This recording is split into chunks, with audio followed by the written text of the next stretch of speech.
Good evening and welcome to Booking Black with Gary Flowers. I'm your host. I thank you for joining us this evening. A series exploring some of the most salient books in American and world history having to do with Africans and the Black American experience. This evening we have joining us Dr. Daryl Cumber Dance, who has written a prolific book on Black genealogy as traced through her family in Charles City County, Virginia, an enclave in the southeastern portion of the Commonwealth, mostly inhabited by African Americans and a mixture of Native Americans. Dr. Dance, welcome to Booking Black with Gary Flowers. Glad to have you here. My pleasure. I look at you and I think of our neighborhood growing up. I think of the children's organizations that you had your sons in with my sister and me. And I look at you as family. And so thank you for being here tonight. My pleasure.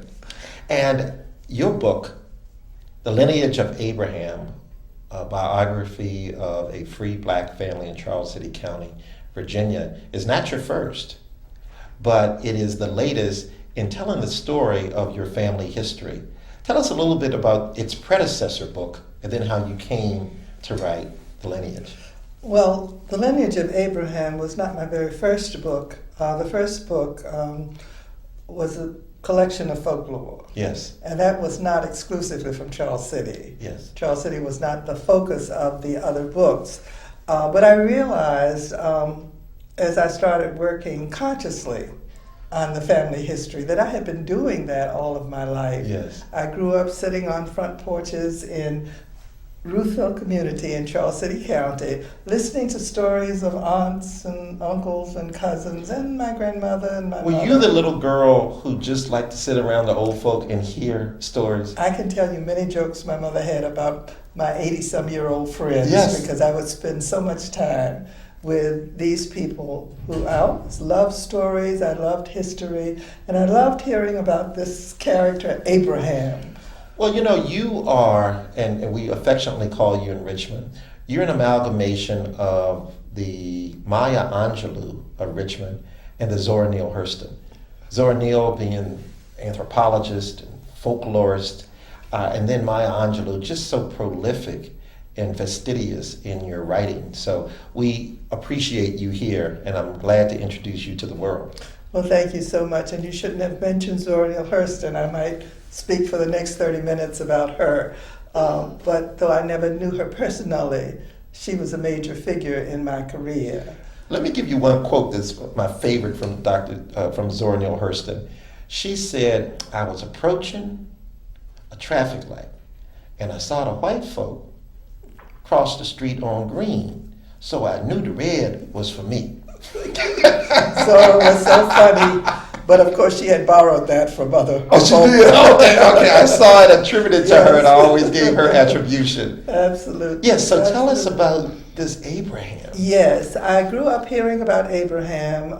He was a big landowner, had a big family, lovely accommodations at home and so forth, and even, unfortunately, owned a few slaves. As an African American man? As an African Or mulatto? Or well, he was a mulatto. Yes. So I was so interested in him, but most of all, he was the founder of the Elam Baptist Church. And the significance of that church in the community and throughout the nation where his descendants moved is unbelievable. I still meet people who grew up hearing about that church through several generations of their family, long since removed from Elam. When I went to the 200th anniversary of the founding of that church, and it's a real historical church, let me tell you. I'm very familiar. When I went to that, there was a lady there with her grandmother who was 100 years old. And this lady said her grandmother had never been to Charles City, never seen Elam, but she always knew the stories about Elam and about Abraham. And so for generations and generations and generations. And when Gates was doing one of his series, he found, Lewis Skip Gates at Harvard that's University. right. He realized he had to come to Elam. Yes. Because that was pay so homage. important. That's right, and so important in the life of the person whom he was treating in that story. And so Elam is so important in the lives of so many people who have never even, some of them don't even know the term Ruthville, Yes. which is the community. And So what year was the founding of Elam? 1810. 1810. Yes. Wow. So 2 years after the official, air quotes, banning of the transatlantic slave trade. 1810, yes, this Yeah, 2 was years when it was after, founded. yes. And, well, very interesting to talk about the issues there, but interestingly enough, I argue that Elam is the only truly independent church established that early by African Americans in Virginia. Truly independent. Other churches were established by whites who at first had blacks as members. Other churches were given land by whites. These people had their own land, their own founders, and represented themselves in the state religious organization. Now that's interesting. It's very interesting. So this Elam Baptist Church is very important. We could talk about that for the rest of the time. But just as a historical aside, so we're talking 1810, 2 years after the abolishment on paper of the transatlantic slave trade in America, but 10 years after Gabriel Prosser's ill-fated rebellion in Richmond. Yes. And then we'll come back to it a little bit later, because when you say Elam may have been the first church of African Americans having their own church. And what I'm emphasizing is independent church. Independent church, okay. Many will call it the third church. And to some degree it is. It was not the first time that African Americans were meeting in a church. Yes. But it was a very different set of circumstances in terms of the organization and the way the church was run. With a black pastor and a black congregation. Now, that's an interesting thing. They could not have, quote unquote, a black pastor. Okay. But they wrote about that, and they had the person appointed who had to be there. But he sat there and listened to the sermons of the real black pastor of the church, but he was and collected his dollar when it was over and went about his way. So they had it, but it was in name only. But there was no question they had to have together there. And the reason, and we're going to come back to lineage, but the reason I wanted to give a historical context is because by 1831, when Reverend Nat Turner goes on his either freedom fighting exposition or killing spree, it is an abandonment and abolishment across the board in the Commonwealth that no congregation can meet for religious purposes, and if so, it has to be by an active white pastor who keeps a ledger as to the proper behavior of the congregants. Let me tell you this too. Before that uprising, there was another effort at one that included somebody whose name was Abraham Brown. I don't think it is this Abraham Brown, but I really was fascinated by that idea that maybe this was a predecessor of the Nat Turner one. But of course,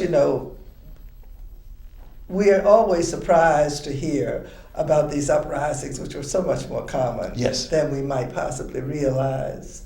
But to get back to Abraham, all of this associated with Abraham. So that's where I started when I started working consciously on the book. And then I found that there really were two Abrahams, and they had sort of coalesced in the history.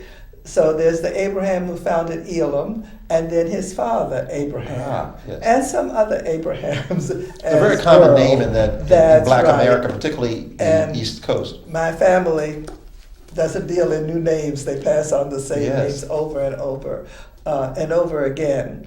And then discovered a mother, Elizabeth, of the first Abraham, who was also the sister of an Abraham. So this could get very confusing. But a very interesting sort of discovery for me. So with the first book, all I knew about was Elizabeth and these Abrahams. And that's where my story started. In later years, well, as soon as the book came out, people started writing to me, and other people started doing more work, or some of them continued work that they were already doing. And a couple of people in the family and a scholar had pointed to another Elizabeth Brown and Abraham Brown who lived in another county. And I could not make the connection, but after many, many years, I did see the connection and finally realized that, yes, this is where these people came from, their line, yes. their line. And so finally, we go back through them, with the help of other people, I don't want to take credit for this, to a man whose name is Original Brown. Original Brown. So it's amazing to me how these symbolic names come up. And so my new book, the new and expanded edition, starts with Original Brown. And his birth date or his living date, sorry. Who is European. Aha. And then I go back a few generations and his family and so forth. He was the first member of his family born in the United States, still all white. Yes. And then he came to Westmoreland County. And there he married, had a plantation. His grandfather had come as an indentured servant, a white indentured servant. And then his son, who was already born when he came here, came from England as well. Yes. And so that by the time this original was born, he had inherited land and that sort of thing there. And he had a son of color whose name was William. And there is this very interesting will that he made. I'd like to please share it with us. Share that with you. In his will, he leaves some of his estate to his well-beloved his well-beloved wife, Jane, and to 2 daughters. I'm not sure whether they were biracial or not. But he leaves most of his ownings to his mixed son, William. Furniture, animals, Bible, books, all of his guns, and 2 of his slaves. He didn't seem to have several slaves, but he had 2 slaves, 1 man and 1 woman, who he left to William. He left a slave to another daughter as well. But it occurred to him that his wife might swindle his children. And he specified in his will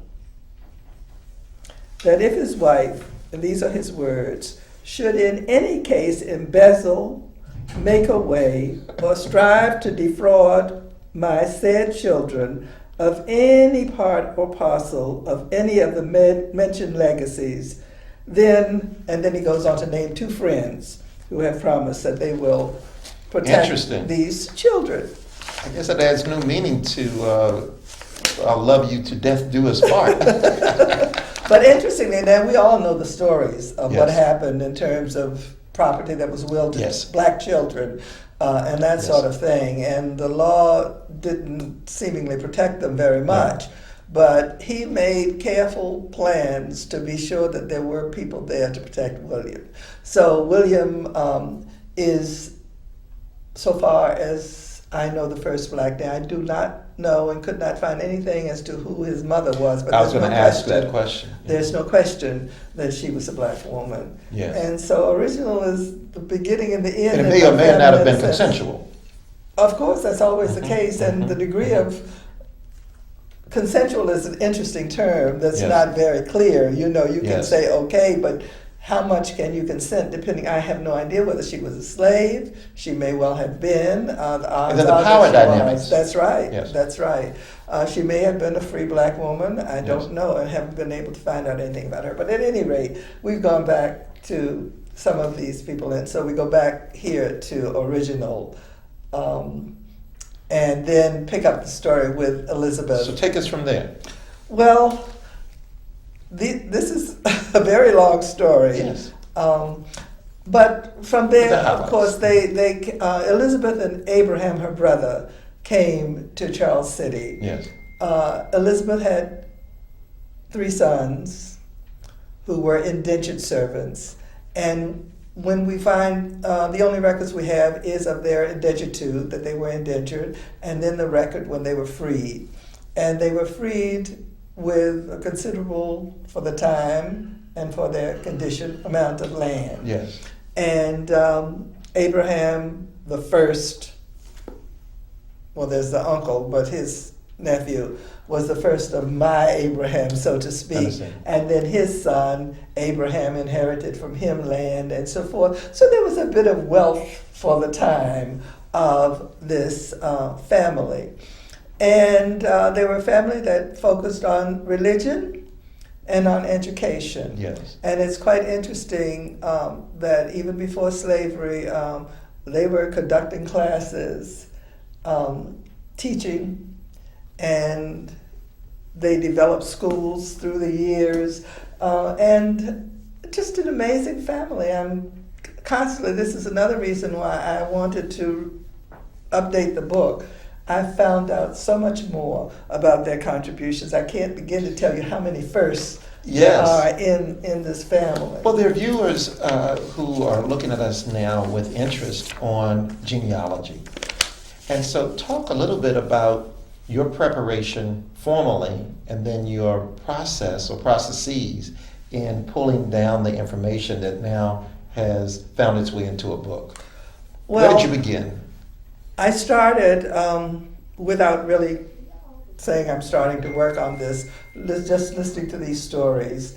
And then when I decided to work on it, I was getting ready to get married, and I was the last of the Cumber family. Yes. And I haven't said much about the Cumbers because I've been talking about the Browns. But one of these Cumbers, who is an ancestor, was among the earlier blacks who settled in Virginia. Now we know In which county? Charles City, Charles City. Williamsburg area, Okay. and so forth. He also was one of the early blacks who sued for his freedom and won. Interesting. And then he had children in Charles City. He was roughly contemporary with Original Brown, but Original is not from Charles City, mind you. Well, as a historical note, we're speaking of Charles City County, Virginia, which is named after King Charles. Mm-hmm. And there were various forms of rebellion that eventuated into the American Revolution, but there were loyalists in Virginia Yes. who were loyal to King Charles. That's true. But also, this is another interesting thing about this Brown family. They were very active in the Revolutionary War. Yes.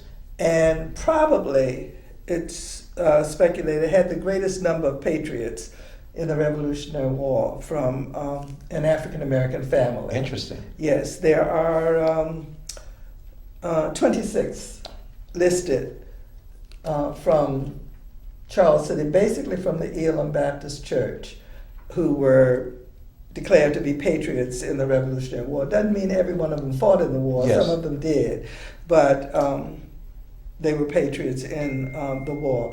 The family is outstanding for a number of reasons. First of all, it's probably one of the first really multicultural communities we have. Yes. Those Indians that you mentioned, the Europeans. mainly Europeans in terms of the white community, and an African American community, many of them, even in the earliest days, not enslaved, some of them Yes. indentured, but became free at a certain point.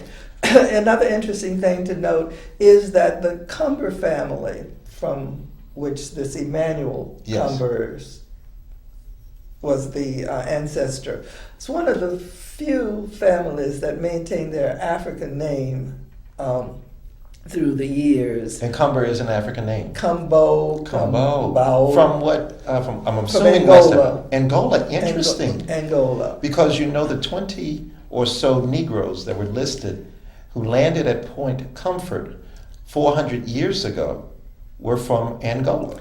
And Emmanuel was either with them or around just a few years later. No question about that. But I've never seen his name listed among those names that have been listed of that group of blacks. But the family was very involved throughout in all kinds of movements and wars and so forth, very active in the Civil War as well. As a matter of fact, this family has a member who has another distinction, if you want to call it by that name. He is the only person that I know of that received a pension from both the Confederacy and the Union. Interesting. How so? Interesting story about that. He did laborious work for the Confederacy, and he did spying providing information and that kind of thing for the Union. Actually was caught and sentenced to be executed, but I don't know what happened. We find him living years later. But his is a very interesting story, too. Almost all of these people I've mentioned, we could really... Absolutely. And just as an aside from my paternal family, the Flowers is of Surrey County. My great-great-great-grandfather was too young to join the Union Army. So he started following the Army as they went around. After getting a ferry ride from Mr. Wooten, who took him across the river. And he became a grave digger. And when I saw the movie Glory, Morgan Freeman's character is a grave digger. And I thought, wow, that appropriates the experience that my great-great-great may have shared. And so, now back to your tools. How do you begin this genealogy research project? It's not easy to say exactly where to begin. Now, a lot of people are going to begin with something like Ancestry.com. Yes. Excuse me now. Wasn't there when I started, and to some degree I'm happy that it wasn't, because there's some things I might have missed had I relied on them, and there's some things that would have been misleading to me had I relied on that or other similar kinds. So that's useful. But I started basically with the stories that I heard, and then going to check statistics to see what I could find. Deeds, sales. In the records room, in the courthouses, the old-fashioned way. That's right. That's exactly what I did. And the discoveries were just amazing. I write about discovering finally one of my grandmother's, probably the last Abraham's daughter, that everybody tried to write out of history. And it was so hard to document her and find her. And I finally found her when I was in the state library with this old book falling to pieces, listing free blacks who had to register every year. And I found her there. So the discoveries are just amazing, and there's nothing like something you pick up in your hand. And I know when I'm looking at that book and reading, her name was Polly, reading this description of this little lady named Polly with a mole here and so forth, and I know that she was standing right there. Where you were standing? By that book that I had at a desk where I was sitting. And this woman was recording what she looked like, because they were worried about the free blacks and they liked to keep an eye on them. And I imagine it was not a very pleasant experience for her. But it was what brought us together. Absolutely. And I'm ready to embrace that book. Well, your scholarship is laudable, and you're right. Many people in 2020 have the luxury or maybe the burden of Ancestry.com. But I would say to them, and I pray that you would agree, that even for Ancestry.com, there are glitches. And it's a computer, it's in some ways it's computerized, and there are gaps that you may miss. So there's no substitute for going to a county courthouse and looking either at documented books or microfiche. Mm-hmm. And the state library. And That's a wonderful state library. The state library here in the Commonwealth of Virginia and the Museum for History and Culture. Yes. Our dear friend Dr. Lornette Lee put together quite a database. Yes. And of course, it's even not enough to look at their records and that sort of thing, because I have found in several instances, luckily, boxed material Yes. that had never been cataloged or reprinted or anything. And one very interesting person in the family is a Brown whose family had left Charles City and came back after slavery ended. And he was an interesting person. He was responsible for the establishment of post office there, Really? which was a big thing in Yes. the black community Yes. at that time. And he That's the government. That's the federal government. Exactly. And he was responsible for, according to family stories, 2 banks established, a business in Washington, D.C. established. Just an amazing man. As a matter of fact, he was one of the first people, black people probably, to take part in the nomination of a governor for Virginia. But he found himself involved in so many activities. Now, I found in one of these boxes his application to practice law in Virginia. Now, as far as I know, that has never been recorded in a book. I made a copy. They allowed me to make a copy of it. I would have to go back to check the year, but this would be around the 1800s, latter part of the 19th century. Okay. But so after Reconstruction had been undermined. Again, we're dealing with a word here. Yes, and I mean, Louis Skip Gates has a beautiful documentary on Reconstruction, mm-hmm. and it's patently obvious that government and private entities sought to undermine Reconstruction as to put the Negro in his or her place. Well, absolutely. I mean, the efforts to undermine every effort to of black advancement, just amazing from the beginning of the Republic. Amazing. And so we have people, and three people in the family were among the first early people represented to the state. Yes. Legislature. Thank you, to the state legislature as well. What is interesting to me is that this family has been out there, and do you know this is the family married Oliver Hill. Yes. Bernie is from Charles City. Absolutely. This is Doug Wilder's family. Yes. From Charles City. So many firsts, if we had time, in terms of political. Well, you know, it's so interesting. I'm glad to have you this evening. You have given us a roadmap on where to look, how to begin, how to pursue what's readily available, but what may be in a corner. Yes. And so effort and hard work, I think, are the cornerstone of your book. And I just want to say thank you for being here once again. My pleasure. As we close out Booking Black with Gary Flowers, we have shared this time with Dr. Daryl Cumber Dance, who's written the book, The Lineage of Abraham, a biography of a free black family in Charles City County, Virginia. If genealogy is your interest, please, if you're in the Commonwealth of Virginia, go either to the Library of Virginia or the Museum for History and Culture. If you're outside of this state or this nation, please go to your nearest library or go online to begin your genealogical research. You will find it fascinating. you'll find it invigorating. In some cases, you'll find it very demoralizing. But nonetheless, it is a pursuit.